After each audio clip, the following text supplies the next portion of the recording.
Good evening, and thank you very much for joining us.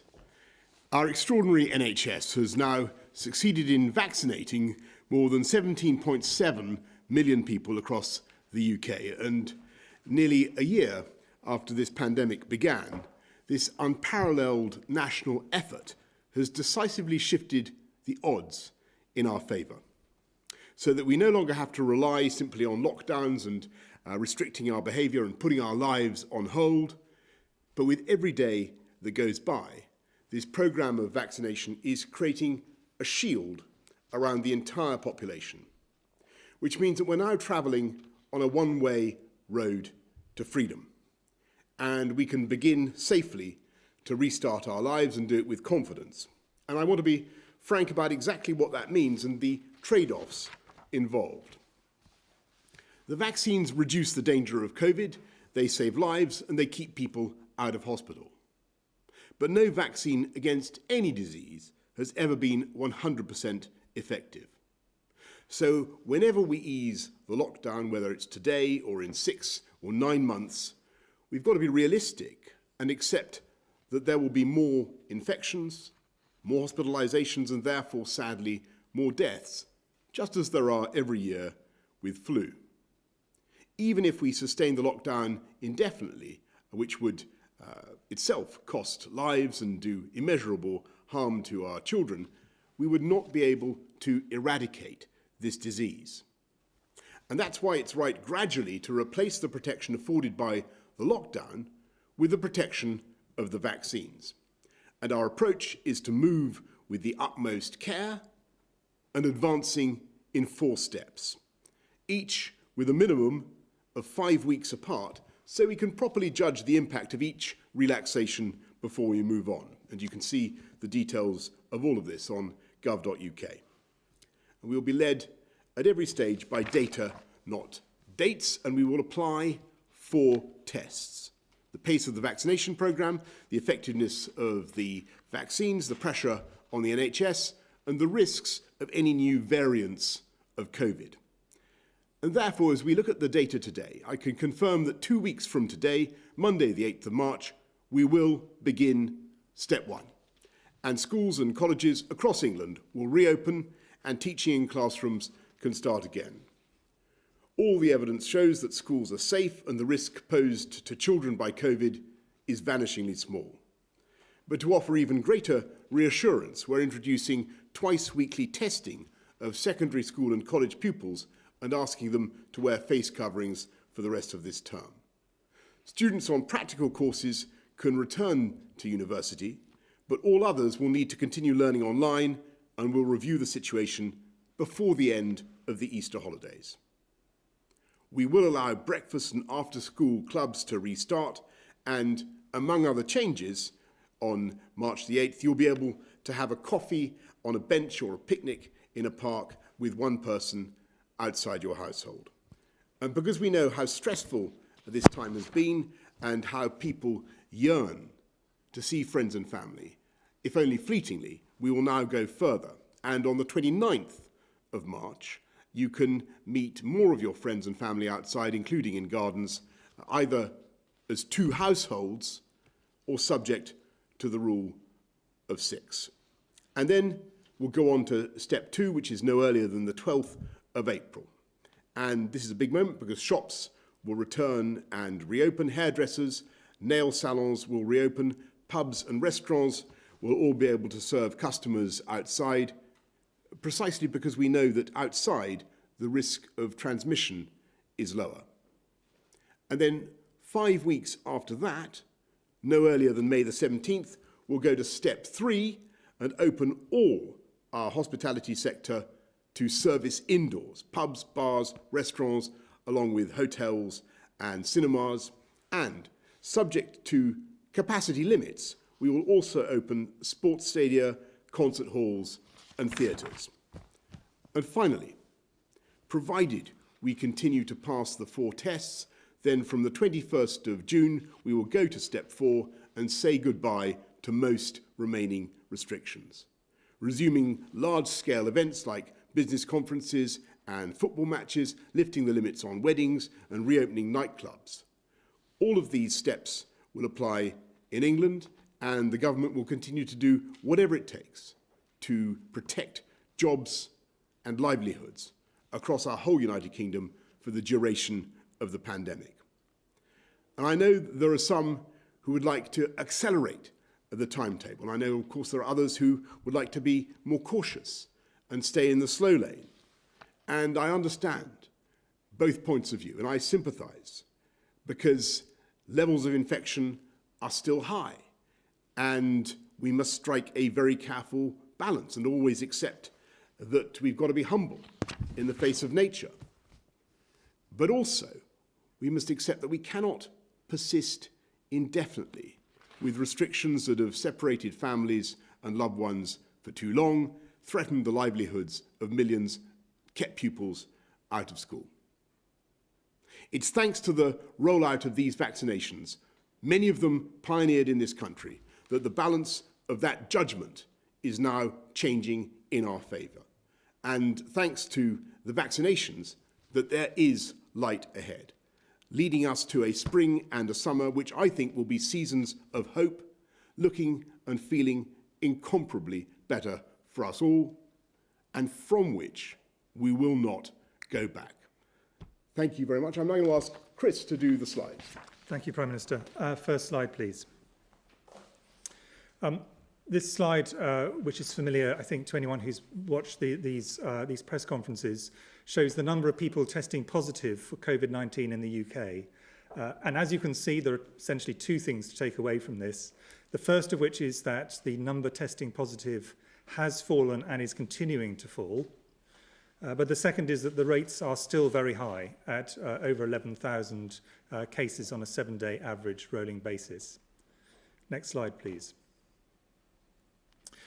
Similarly, when we look at number of people in hospital with COVID in the UK, again, you can see there is a significant fall that is continuing, but the rates are still high, and they're only slightly below the height of the first peak we had last year.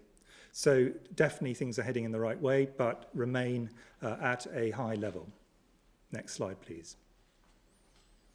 And then if we look at the number of people who have sadly died with following a positive test result for COVID-19, these are also falling, and the most recent 7-day average is 480 deaths a day. So still high, but falling and falling steadily at this point in time. Next slide, please.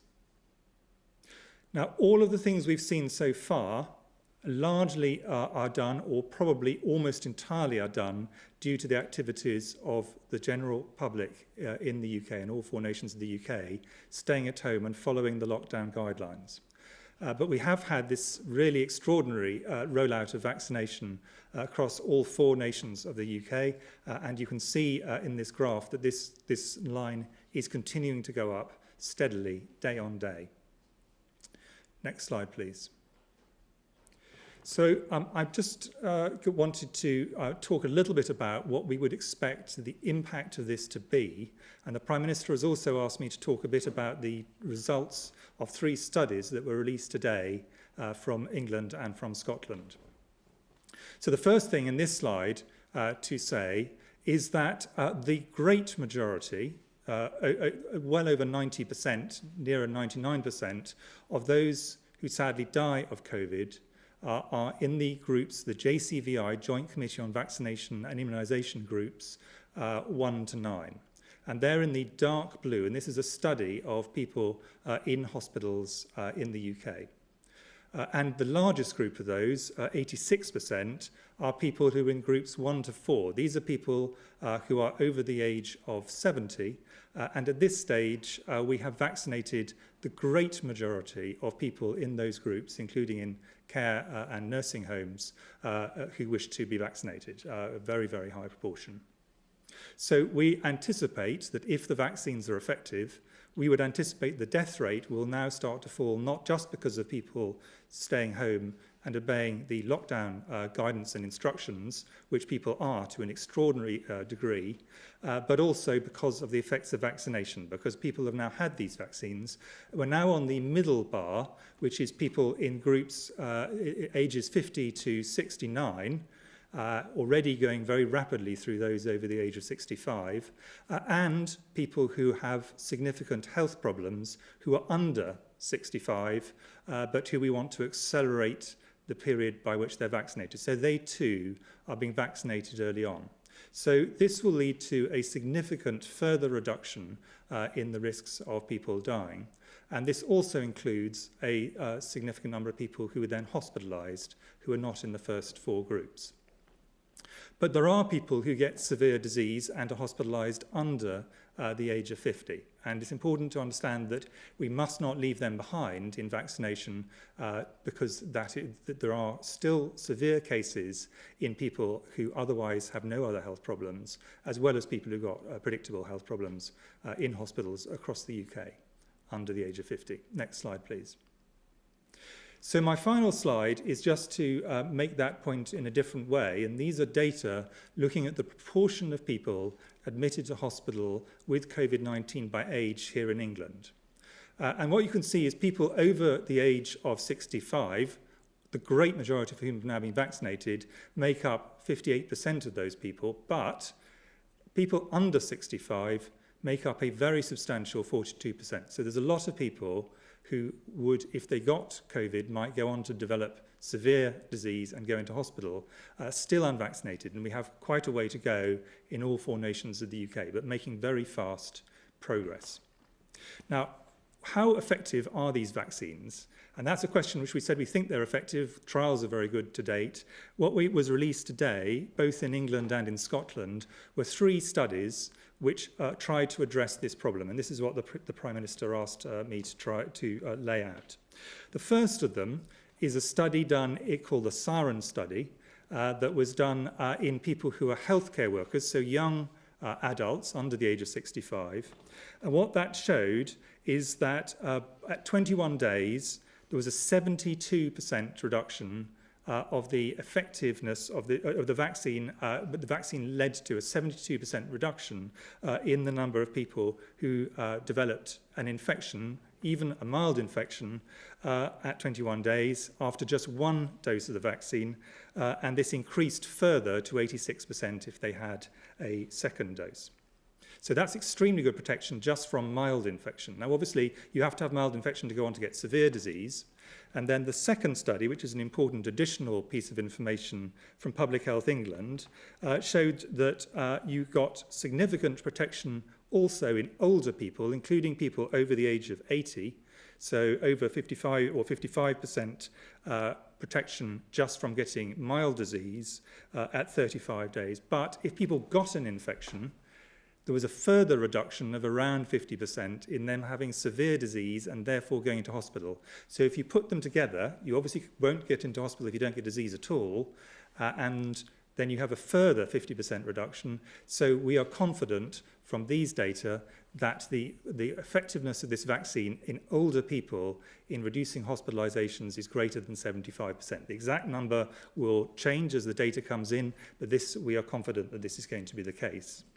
And this is backed up by a 3rd study that was released from Scotland, and that looked at both the Pfizer vaccine, which is the data I've shown from the UK so far, and the Oxford AstraZeneca vaccine. And the headline numbers they report, and to be clear, I think these will change a bit over time, but the headlines that they report is that the probability of the vaccines reducing your chance of going into hospital, so that's made up of reducing the risk of infection and then reducing the risk of severe disease, both of them together, was 85% for the Pfizer vaccine and over 90% for the Oxford AstraZeneca vaccine.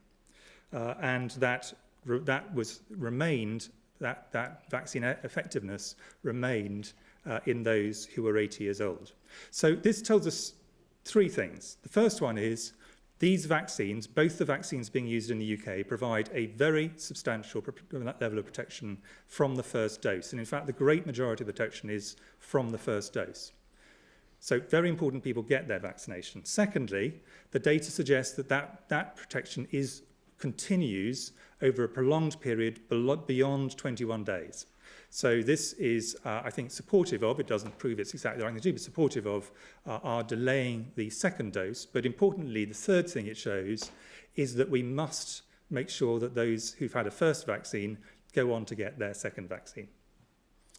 Final thing the Prime Minister asked me to talk about was the delay of 5 weeks between the different stages between the different stages as they're rolled out, the next phases of the roadmap that the Prime Minister announced to Parliament today. And the reason for that is that inevitably, for each one of these steps, we are taking a risk, which is an accepted risk. There is a risk to this, and everybody in the country, I'm sure, understands this. And what we want to do is, after each set of risks with a particular set of opening up, wait until we have data that tells us, has this done what we expected it to do? Have we actually ended up in a slightly worse place than we thought we would? Or have indeed we ended up in a slightly better place? But I think the big worry is, have things got slightly worse than we were expecting? And we cannot measure that in less than about 4 weeks, because it takes that long for the effect to be seen and the data to come through and be analysed. So that's the reason for the 5-week gap, because it allows us to see it, whether it's had an effect, and then to make a judgment as to whether that's material to making the next decision. That's the basis on which this is done. But I think I would like to re-stress what I said at the beginning on the first slide. There are still very significant numbers of people with infections every day in the UK.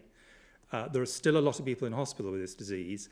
This is not the end, but this is the point where we can have a steady, risk-based, data-driven opening up. But everybody must stick to the guidelines as they go through the different stages. Because if we don't do that, then we will get to a stage where the rates go up very high, and you'll find there are people who are not protected by the vaccination. These are not 100% effective, as the Prime Minister said.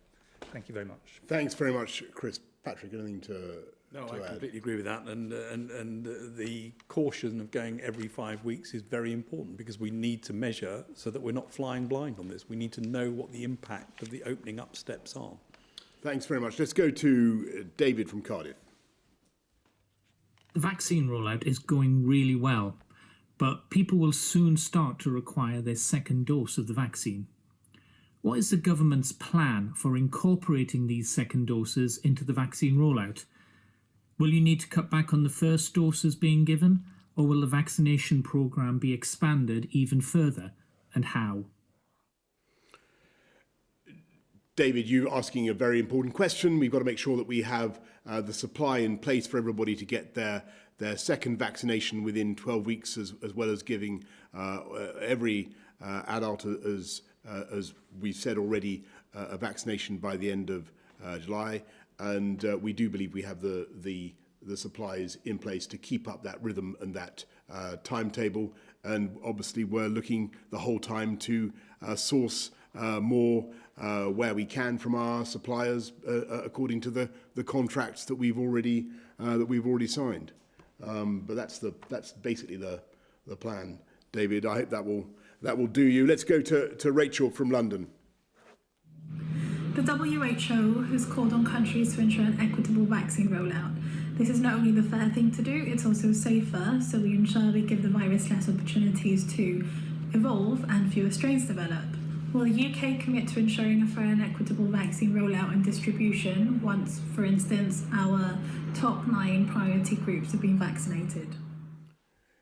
Yes, Rachel, it's very important that the UK will continue to support vaccine rollout across the whole world. That's why we've invested in the COVAX vaccination programme. Forgive me, we're one of the biggest donors in the world to COVAX.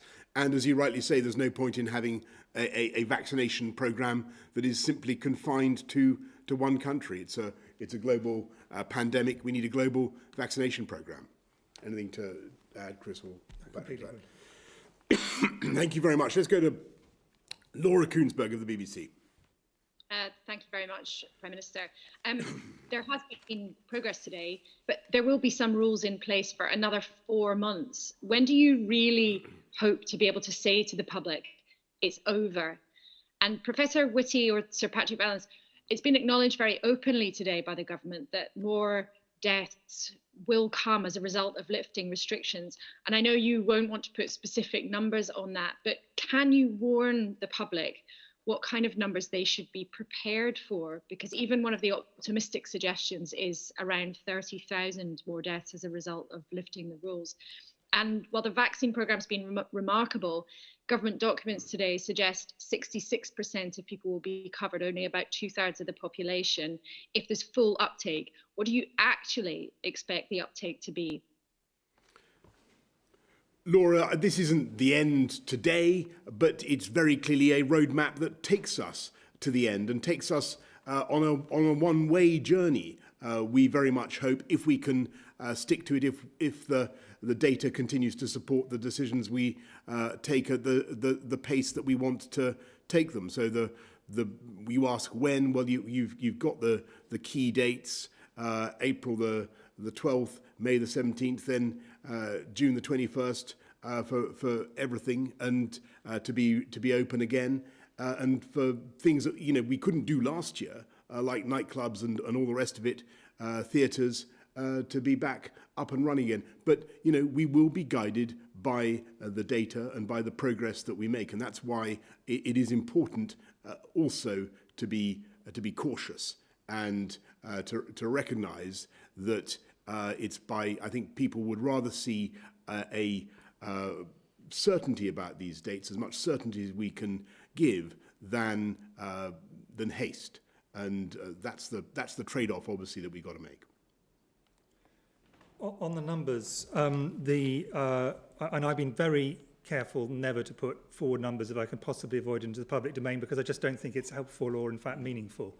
But I think just thinking about it in relative terms, every year in the UK, as in every other country, you get substantial numbers of people dying from respiratory infections. Flu is the one everyone thinks about. An average year might be about 9,000 people a year. Bad years are significantly more than that. But you also have pneumonias, you have adenoviruses. There are a lot of other respiratory infections. And this, I'm afraid, for the foreseeable future, coronavirus is going to be added to that list of things that those who are vulnerable, even despite vaccination, can be at risk of. We vaccinate against flu, we vaccinate against pneumococcal pneumonia, and still there are cases and there are deaths.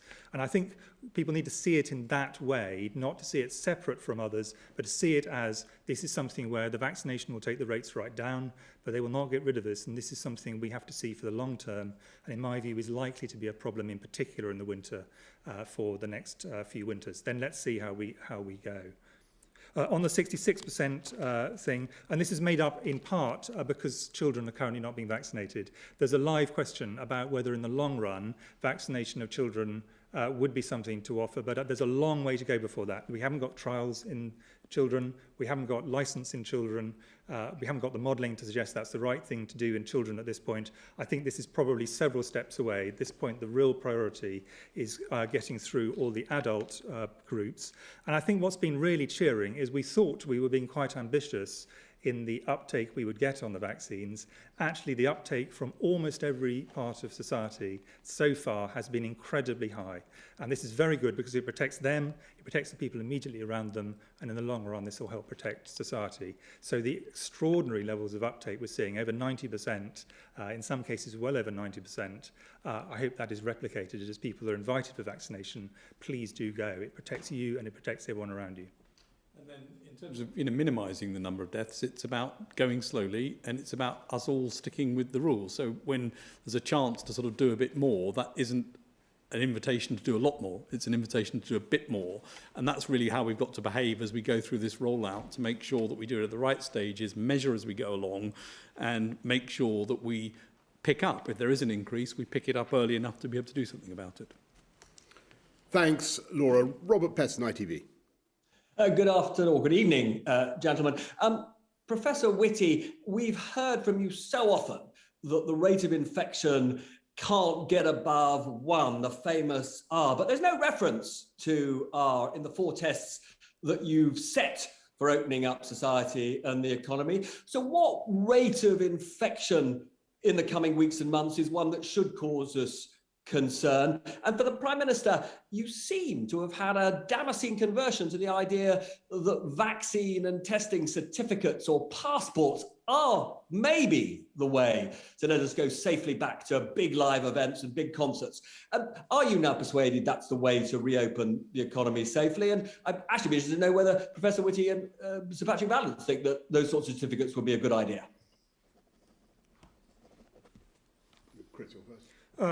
On the R above 1, I mean, I think that until this point in time, until we had vaccination, the inevitable result of cases rising was elderly people's cases rising, hospitalizations rising, and deaths rising. The advantage of a vaccination is it allows us to break that absolute inexorability that there was up to this point in time, and above all to protect those who are most vulnerable from hospitalisation and death. So that is absolutely critical.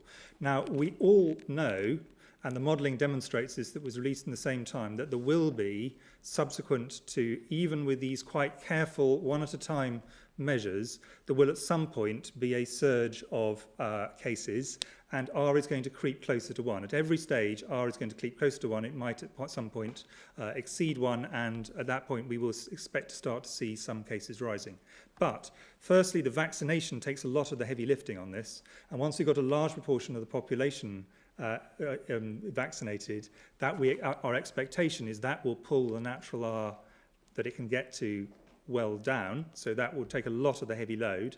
And secondly, we're expecting that even from this stage, a very high proportion, but not all, of elderly people and vulnerable people are protected by the vaccination. So the tight linkage between R and deaths is less tight than it was, but the point of the stages the Prime Minister has laid out are to keep that surge to a low level at the same time as protecting the most vulnerable. That essentially is the twin track approach to this. And if we let things go very fast now, the result would be a very significant, rapid increase in R, a rapid surge of the virus, and then we have an incomplete protection from the vaccine at the moment, and that would lead inevitably to death. So that's the reason for taking it very steadily, as the Prime Minister has laid out. Robert, on vaccine passports, I think for things like international travel, other countries will unquestionably think of insisting upon them, just like you might insist on a certificate that you've had a yellow fever jab or whatever. So I think there's something that's likely to be important in the conversation about international travel. On the question of what is the role of something like a certificate of vaccination within the domestic UK economy, there are clearly some quite complex issues, some ethical issues about discrimination and so on. To what extent can government either compel or indeed forbid such use of such certification? I think all that needs to be gone into, and so we're going to have a review of the whole issue before we come to it, as it were, because at the moment the emphasis is on vaccinating everybody, or all adults, and that's got to be right, because that's the non-discriminatory way to go. But also, and so there may well be a role for certification, but we just need to get it right, and always remember that the advantages of testing, lateral flow testing. So both things together, as I think I said a few days ago, I think will play an important part.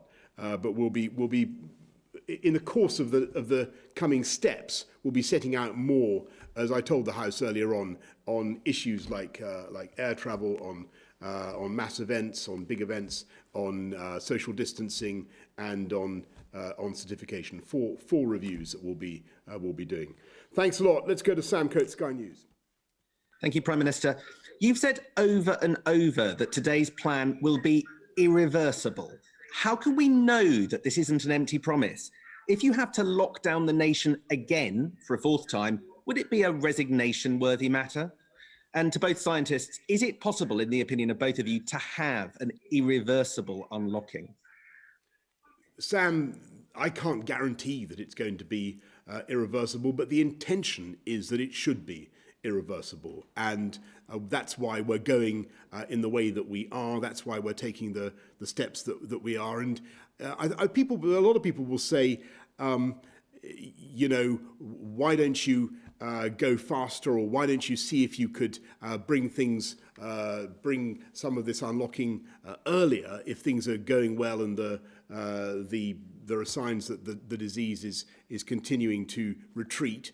And for the answer to that, you've just got to listen, I think, to what Chris and Patrick were saying earlier on about the need for an interval between the relaxations, the unlocking stages, and the need to look at the data, see what's happened. You know, this disease is capable, as we have seen, this variant is capable of spreading really very fast when you unlock. We saw that in the end of last year, in January.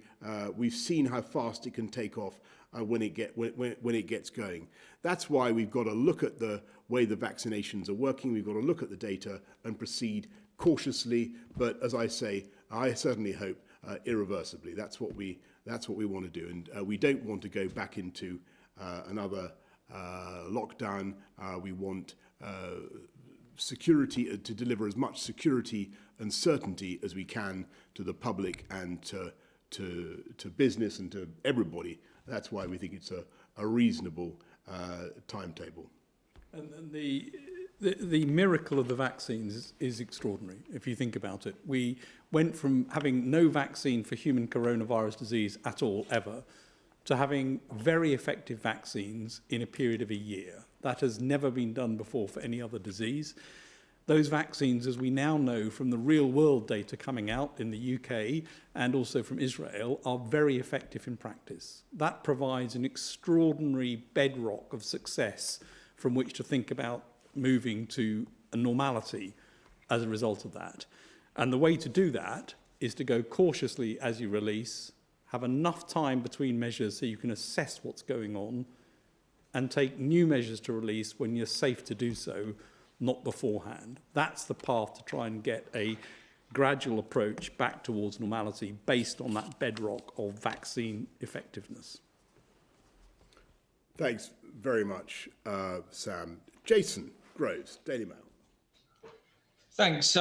Professor Whitty, it was reported at the weekend that you were unhappy about the Big Bang approach to reopening schools. Can you reassure parents and the wider community that it is safe?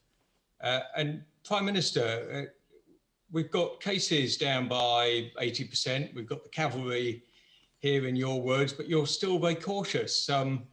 That sort of buccaneering Boris who won the election, he wouldn't be waiting 4 months to let people hug their grandchildren again. What's happened to you? Have you become a gloomster? Why don't you go first, Chris, on that one? So I'd like to be reasonably unambiguous on the schools point. I was rather surprised to read what I read in one newspaper and then reported in others, since I'd categorically denied it to the journalists involved, but that they still printed it, so fine. So now let me now say very clearly why that is the case. First thing is, it is absolutely universally accepted that there are huge advantages for children to be at school from a health point of view, mental and physical, as well as from educational and from a life course point of view. Those are overwhelming and they are not in any dispute. Everyone accepts that. And if you keep children out of school, every single one of the children you keep out of school is disadvantaged. This was a point that was made by all the chief medical officers and deputy chief medical officers together as a single document, because we wanted all to say how strongly we felt this is the case, and I'm sure all educational professionals would agree. The second point we made at that time, which is still the case, is the risk to children is incredibly low from going to school and indeed from catching COVID. COVID, one of the few good things about COVID is the risk to children, whilst not zero, nothing in COVID, the risks are zero. The risks are so much smaller than they are for adults and others. And therefore, we are confident that school, given the huge benefits of school, the very small residual risk is strongly in favour from the child's point of view. Everything is strongly in favour of children, whether primary or secondary, of going to school. And the data on that, I think, are unambiguous. The third question is, and this is the one which led to having to close schools this time round, as it did indeed in the first wave, is the impact this can have on R. And the view is, as things are falling down rapidly at the moment, there is some headroom to go ahead. And the first priority, as the Prime Minister has repeatedly said, is for schooling, and I think everyone would agree with that. We have a natural fire break at the Easter holidays, and we've got these 5 weeks to work out how things are going. So there's a large number of insurances built in. And there's several things we're going to be doing this time round on schools, which will take the risk even further down than it has been before, including greater use of testing, wider use of masks, and a whole variety of other things, which have been incredibly supported by many in the teaching professions. And I really would like to pay a huge tribute to what teachers have done over the whole period, because they've kept schools going for children of key workers all the way through, including the absolutely worst times. And they've done that because they believe so strongly in education, as all of us do. And then the final thing that is needed is obviously to make sure that, as far as possible, schools are a safe working environment relative to all other working environments, and many of the things we're talking about will help that as well, because teachers and other teaching professionals obviously want to consider that. But what you look at when you look at the data are that relative to many of the professions that continue to work through this, to nurses, care home workers, many other professions, teaching, and there's not zero risk to teaching in any profession, but teachers are not a high-risk profession in the way that those kinds of professions are high-risk professions. But I don't want to diminish that. I'm just saying they should be made as safe as possible, including in environments where people aren't doing face-to-face classroom teaching. But to go back to the beginning, I think there is a really clear reason why everybody wants children to be in school. And what we therefore have to do is try and make that reduce the risk as far as we can for students, for parents, for teachers. And the final thing is the vaccination that's going on at the moment, what's called the Tier 6 vaccination for JCVI, includes people under the age of 65 who've got pre-existing health conditions. And for teachers and parents who are in those groups, the vaccination is accelerated because they're part of the early wave of vaccination. So I just want to put, it's a long answer, but that's because I think a lot of parents, a lot of families are wanting to think about this. Indeed, a lot of teachers, obviously, are wanting to think about this. And I wanted to give a really clear answer to that as best I can. Patrick may want to add to that. Well, it's a very complete answer, and I completely agree with it. I think it's crucial that we get children back to school. The environment, as Chris has said, has been made progressively more safe for children to do that. And we're in a situation now where if we can get the children back, we can measure after 5 weeks the effect. We've got 3 weeks before a 2-week holiday. This is the right thing to do, and it's right to get that as the top priority. Yeah, and Jason, I don't think I'm being remotely a gloomster in what I say. Listening to this roadmap, it's pretty obvious. The crocus of hope is poking through the frost, and spring is on its way, both literally and metaphorically. But I won't be buccaneering, as you put it, with people's lives, and nor will anybody in government. I think when people look at this roadmap, I think actually it's about as dynamic as it's possible to be under the circumstances and with disease and infection where we are. If you'd said to me, a few months ago, that by June the 21st we were going to be in a position where we thought it was really credible to open up everything, including nightclubs, I would have struggled to believe you, quite frankly. But that's the miracle of the vaccination programme that has delivered that. And I think what this roadmap does is it strikes a balance. It allows us to go forward cautiously and not to go back. And I think that's what people really want. They want to go forward as fast as we reasonably and safely can, and not to be forced backwards again. And I think they would rather trade some haste, as I say, for certainty and security about the deadlines that we're setting. Okay, thank you. Pippa Crerar of the Mirror. Good evening. The roadmap promises a review into whether it's going to be possible to ease social distancing rules from June the 22nd. Professor Whitty and Sir Patrick, you've both previously suggested that some of those may be in place at the end of the year. Can you give us any idea when we might be able to go back to the office, or more importantly for most people, to hug or kiss our loved ones?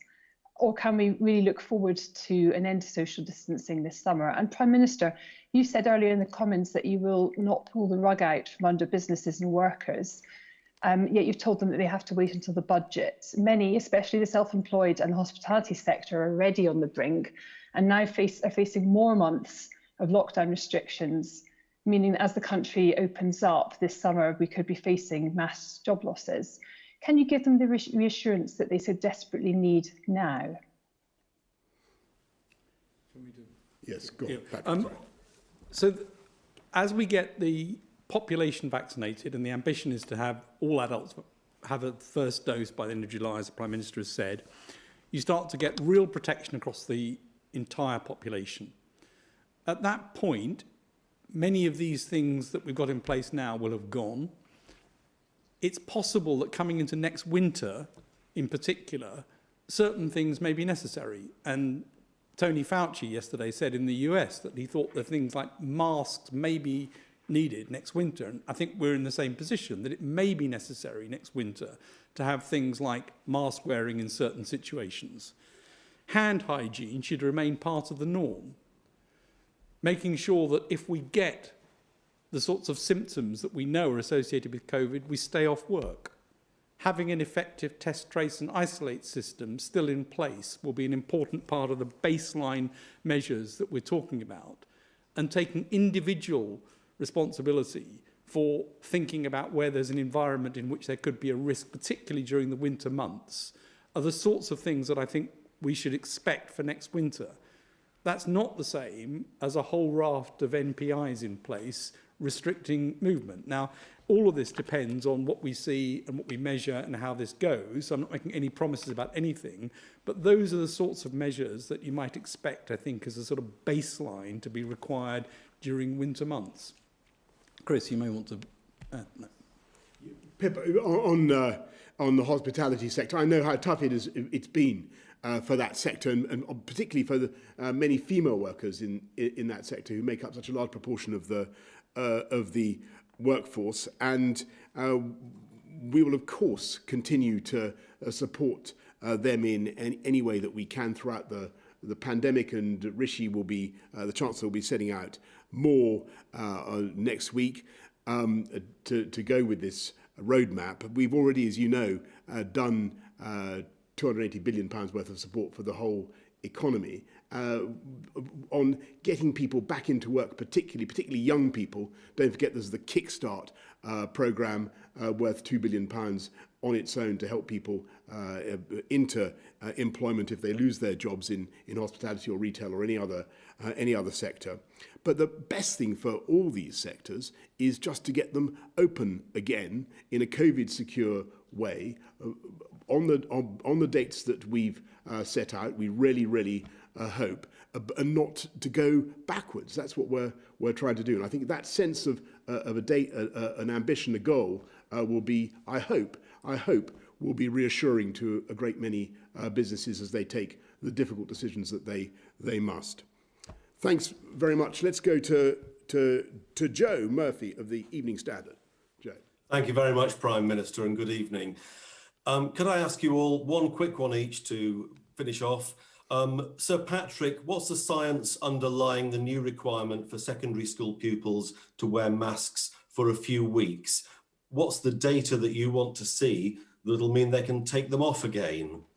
Professor Whitty, you spoke about the fantastic uptake of the vaccine, but is it or is it not the case that we are seeing evidence that in some NHS and care home settings, people are declining the vaccine in surprising numbers?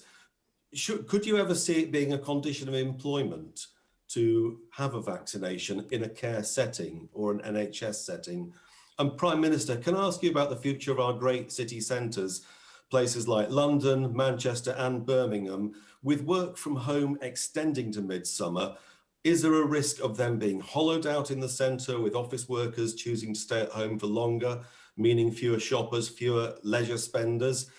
Is there a division perhaps? Some people say to you, well, accept this as inevitable and maybe turn some of those office blocks into housing. Other people say what we need is a Marshall Plan for the city centres around the country to recover them and save the businesses that are staring disaster in the face right now.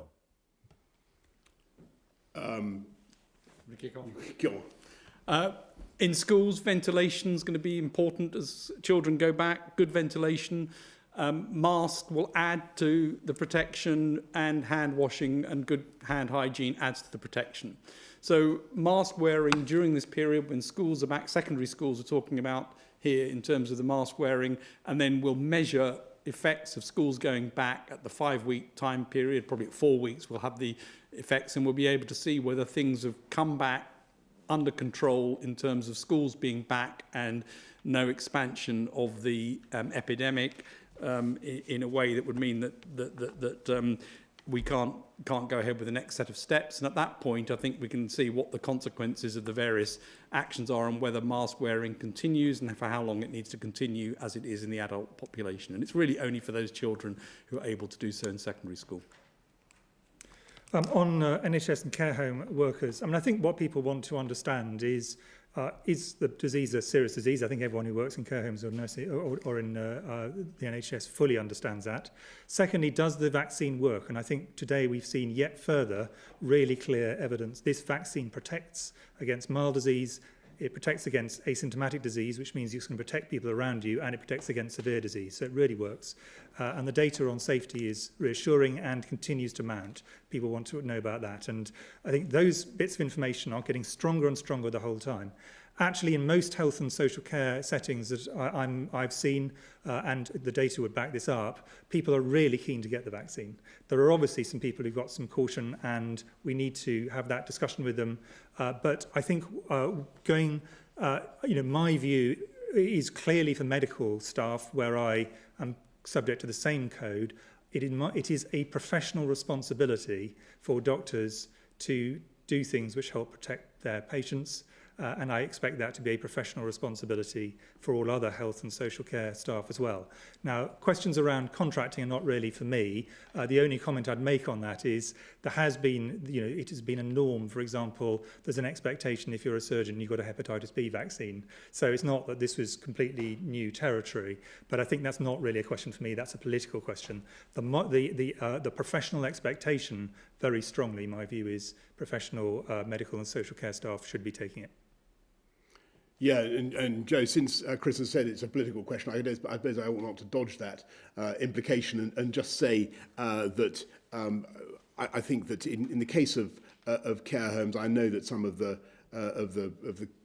very high quality care home groups are now looking at what they can do to make sure that their staff are indeed vaccinated. But on your question about the city centres and what's going to happen, it's a very, very important question, and I think that there will be changes as a result of the pandemic, and I think that it will accelerate some trends, and it may be that, as you rightly say, Joe, there's opportunities for more residential accommodation in town centres, in high streets, which have been changing the way they work anyway for a long time.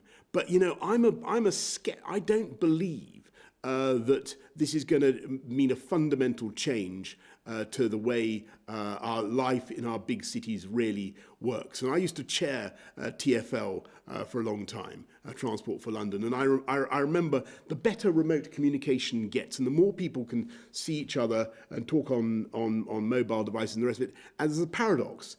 the more actually they want to see each other face to face for whatever reason. And that, I'm sure, will come back. And I think that London, our great cities, will be full of buzz and life and excitement again, provided people have confidence about coming back into those city centres. It's going to be, and then you'll get all the agglomeration effects that make London such an amazing place and make our cities so amazing. But it's all going to be about confidence, and that confidence is going to come from the continuing success of the vaccination programme and people's sense that the disease is finally being managed in a way that they understand, that it's being controlled, and as Chris and Patrick have said, that it's become something like flu that we have to manage and to organise and to live with, and that's it. And then I think you'll see life really coming back to normal again. So I'm a sceptic about when people say that this is going to lead to a massive change in urban life. I'm doubtful. I think that our great cities will bounce back along with the rest of the economy once we've got this roadmap delivered. Anyway, that's all we've got time for tonight, everybody. Thank you very much. Thank you.